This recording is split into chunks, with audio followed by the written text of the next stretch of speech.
Hey everybody, welcome to the channel. It's Starlight here, and today we are on Planet Zoo. I wanted to go ahead and make a nice simple tutorial on how to do a franchise mode entrance for a zoo.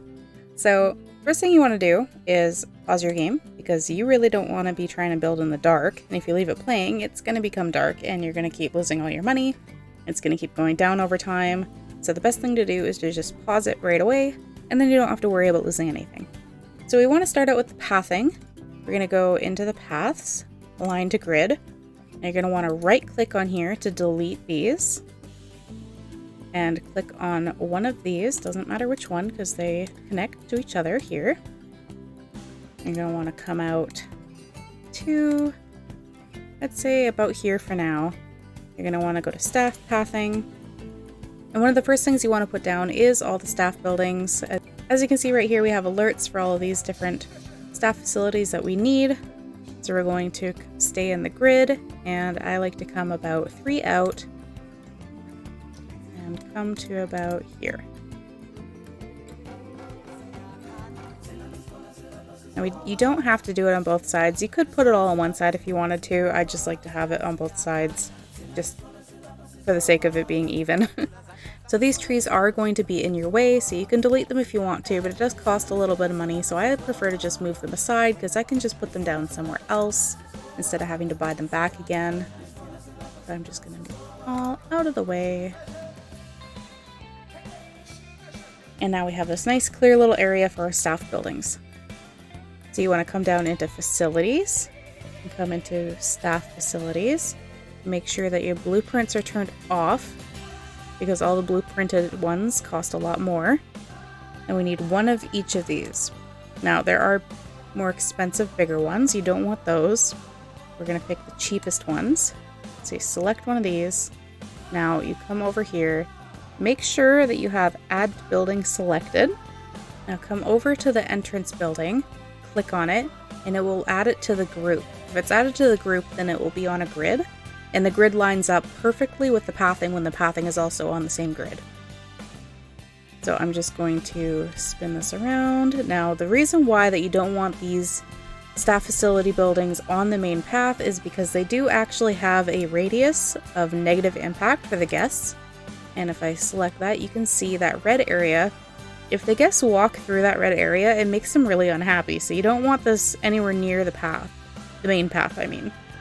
So as long as you keep it at least here, your guests won't be affected by that, and you don't have to worry about any kind of negative impact. So I'm going to go, let's see, here, and I'll do the same on each side. Each building. Bigger buildings. Make sure you don't buy the big one by accident. You buy the small one of each kind. And staff. It's not actually even, but you can always put down another staff building later when you have more money. Now you want to go back into the pathing. Go back on the line to grid. Now, I like to do it about 1 away from the staff buildings.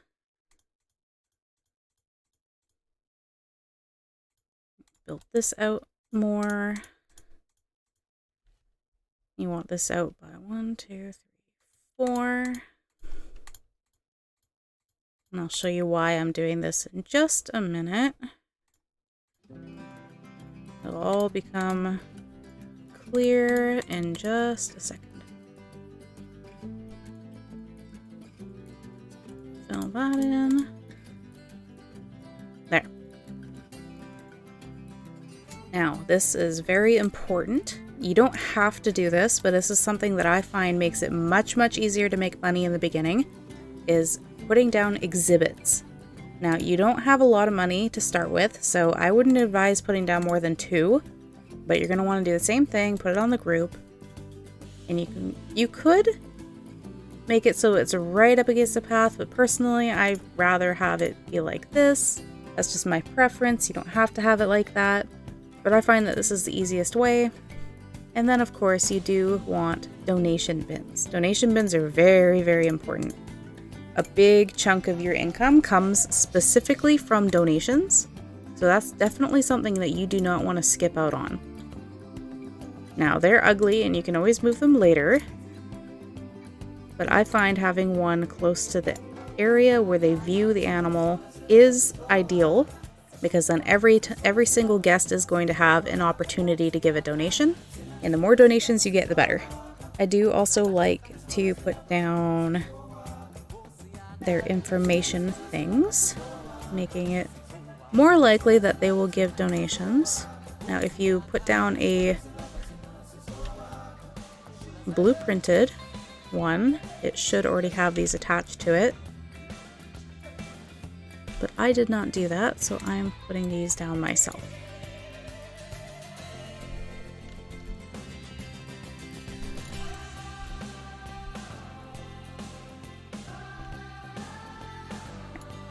Now go into the exhibit trading. You can pick any animal you want. I'm just going to pick these because they are the first ones I see. Now you want to make sure that you get a male and a female. That way they will breed. Breeding is important.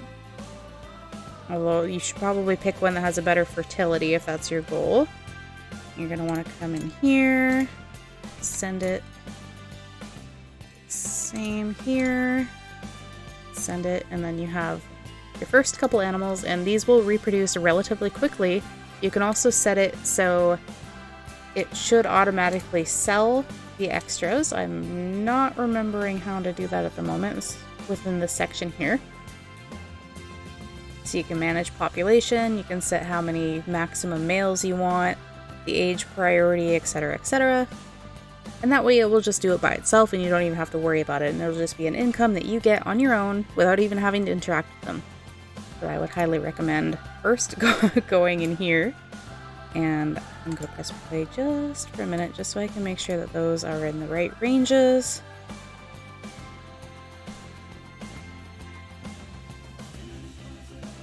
Because they will be very unhappy critters if you leave them there. And I have these guys all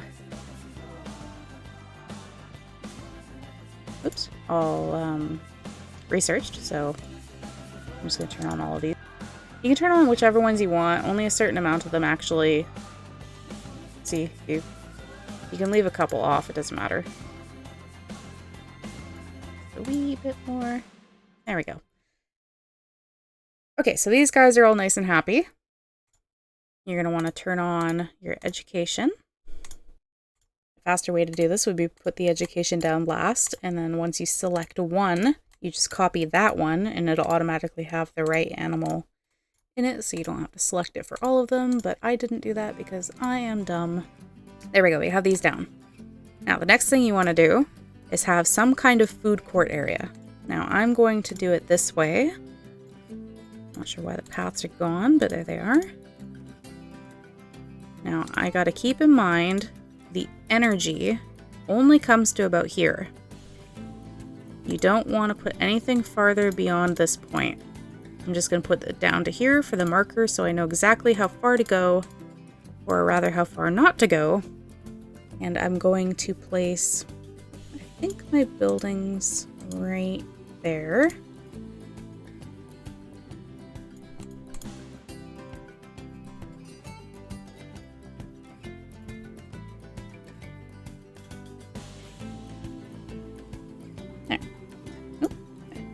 From the beginning, you don't want to put down too many facilities. You really just want to stick with one of each of these things first. So put down one drink, any drink you want. Select the building again so you're back on the grid. Put one here. Drink.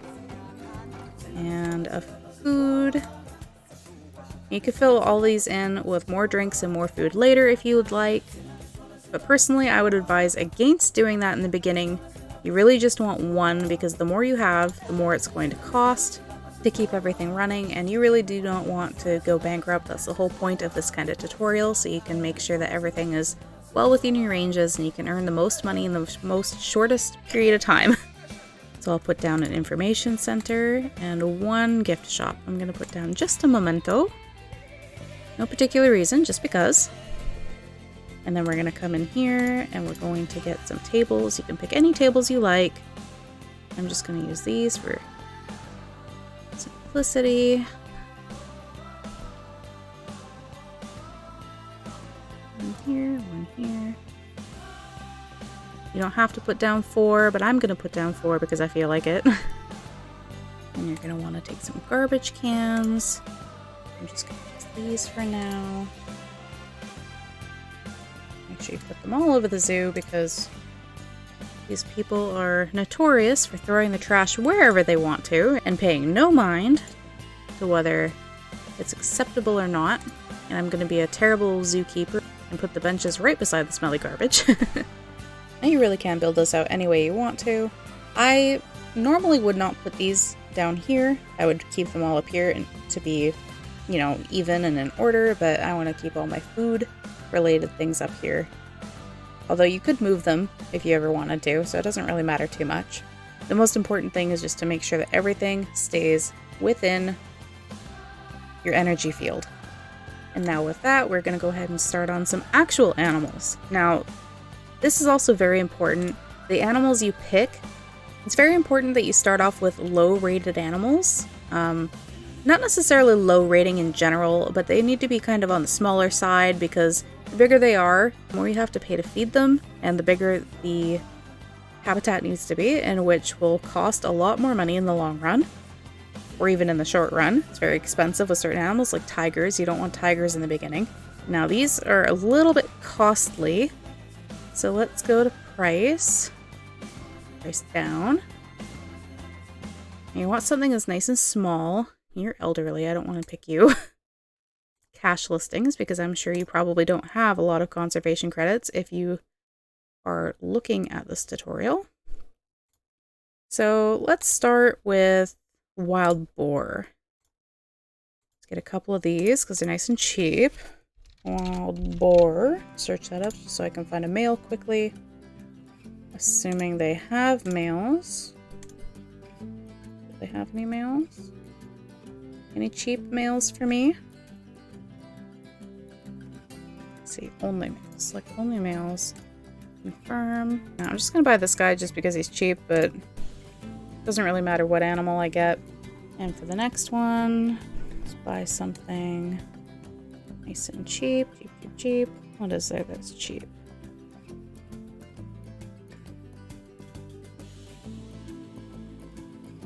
Yeah, let's go with some Indian peafowls. Why not?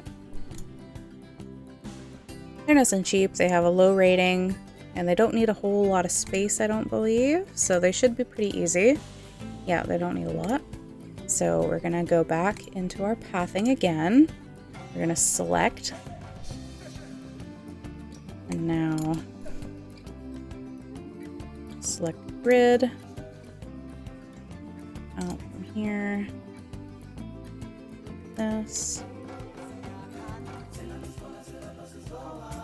I'm just going to add a little more here so I can connect to it separately.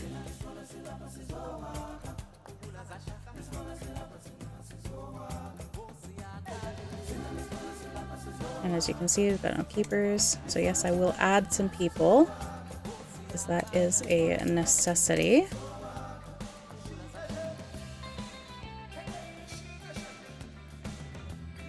And you'll see that this ends right about here. So we don't want to have to put any educational boards or anything beyond this point. So we want to make sure it's all within here.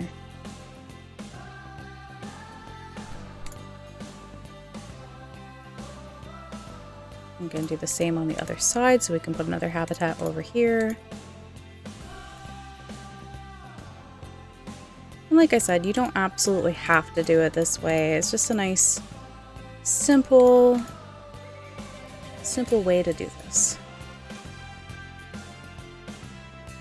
Just to make it wider, do that. And then we're going to go into... No, actually, we're going to stay in here. What am I doing?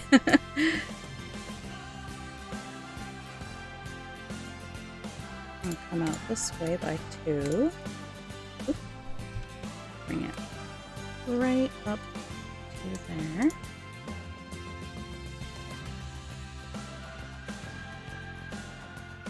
1, 2, 3, 4, 5, 6, 7, 8, 9, 10. 1, 2, 3, 4, 5, 6, 7, 8, 9, 10, 11, 12, and 14. 16.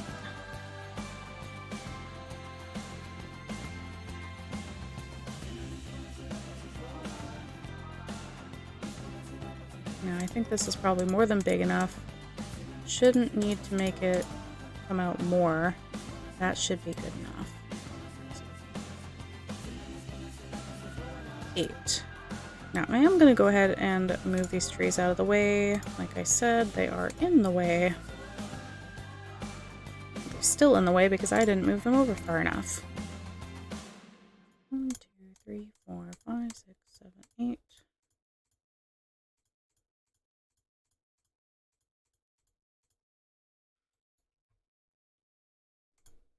Now there are two ways that you could go ahead and do the barriers here. You could either go into construction, come up in here, go into walls, click on wall, and there's different kinds of walls you can use, which you can attach to the grid, and you can make it perfectly square, and then you can go into barriers and use the null barrier to fit around, or you could just go straight into the regular barriers and do it that way. And I like to do it like this, although I made that way too long on the outer sides. I like to make this one glass, one-way glass, so the animals cannot see, but you can see them. And I'm going to do the same on all sides, although turn off angle snap. I did put that a little too close. Not a problem you have to worry about if you use the null barrier.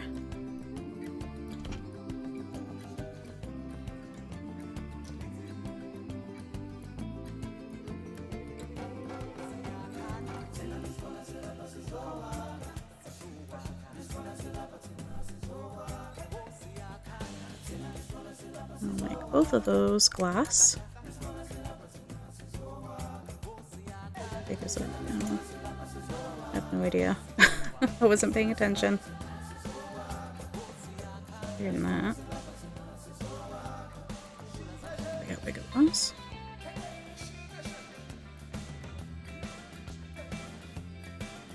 I'm gonna make that the one-way glass. I gotta flip it around though, it's facing the wrong way. Same with these, make those the one-way glass. And flip them around. Now we've got it the same on both sides. We were gonna go ahead and connect the staff pathing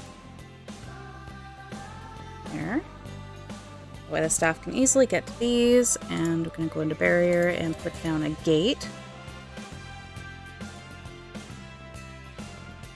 I'm gonna put it there just so it's nice and close to the staff buildings.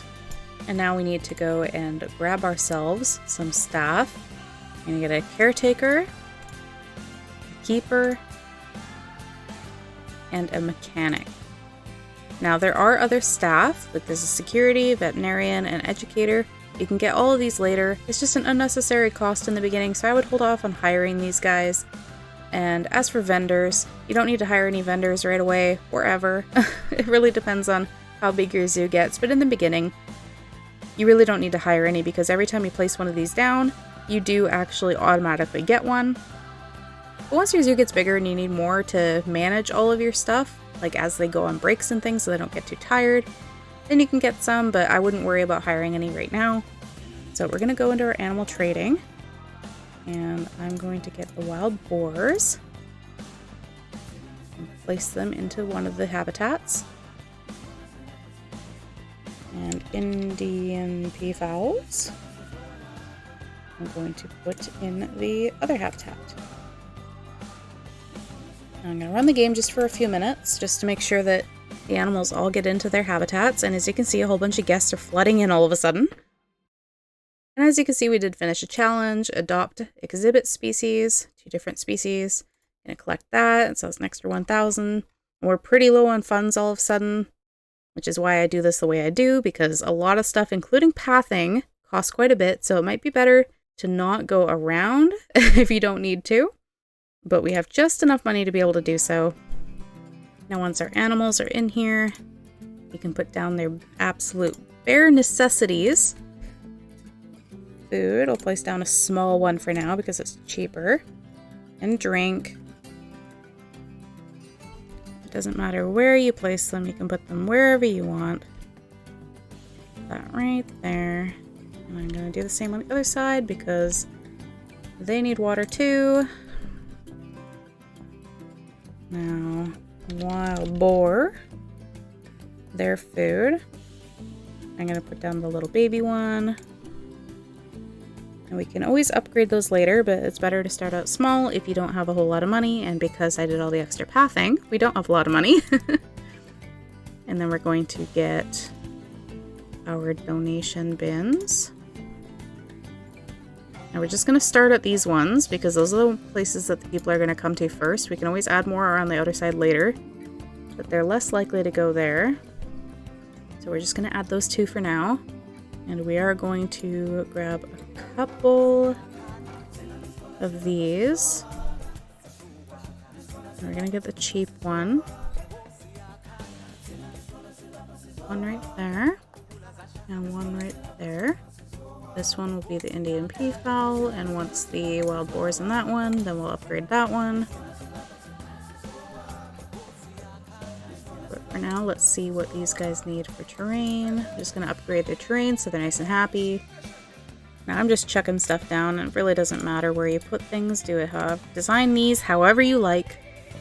I'm just throwing stuff down to make sure that these guys are at least a little bit happy. There we go, their enrichment's good. They need a hard shelter. So habitat. I'm just going to use this for both of them. There. Goes there. And I'm just going to duplicate that. And I'm going to put it right there. There we go. Now everybody has their bare minimum stuff except for trees and things. And our money is fluctuating a fair bit. I let the game run for a little bit. And as you can see, we are over $10,000 now. I also went ahead and added donation bins around the rest of the habitats, so it's not just the ones at the front anymore. And our numbers are steadily increasing, which means I can probably add maybe 1 or 2 more of the food and drink buildings. However, I personally would recommend waiting until you have a little bit more animals. And as you can see up here, we have even more challenges to collect. So, made all that extra money in such a short period of time. So as you can see, this layout actually does function pretty well. Although, like I said, you can really do whatever you want with this food court section. And you can garden up all this area, make it look all pretty if you wanted to, add some fountains or something. And once you have enough money to be able to buy solar panels and all those things, you can also move these and put them wherever you want and just have this be a big, nice plaza and redesign it in any way you like. And I'm actually going to go ahead and see if I am able to get away with putting down more drinks and food. And put down a chief beef there. And I'll come back in just a minute and see if my funds continue to increase. There we go, so I sped up a little bit more, and as you can see, having 4 of these food and drink ones actually did not make our finances go down that far. So having what we have set up and the amount of guests that we have set up is perfectly fine to have this many stalls. You could potentially add more, but I'd be very cautious in doing so. I'm going to line to grid. Extend this out just a little bit, and then if you want to add more here, you can. Maybe I will actually go ahead and put these like that. They're still within the boundaries. I also had forgotten earlier to mention, put down bathroom stalls. I mean, you only really need 1 in the beginning, but I put down 2 because my numbers have gone up. But make sure you put down a bathroom stall. Very, very important, or your guests will be very unhappy. Mine currently are decently happy, as you can see. They are very hungry and very thirsty, so having additional ones has proven to be a good thing.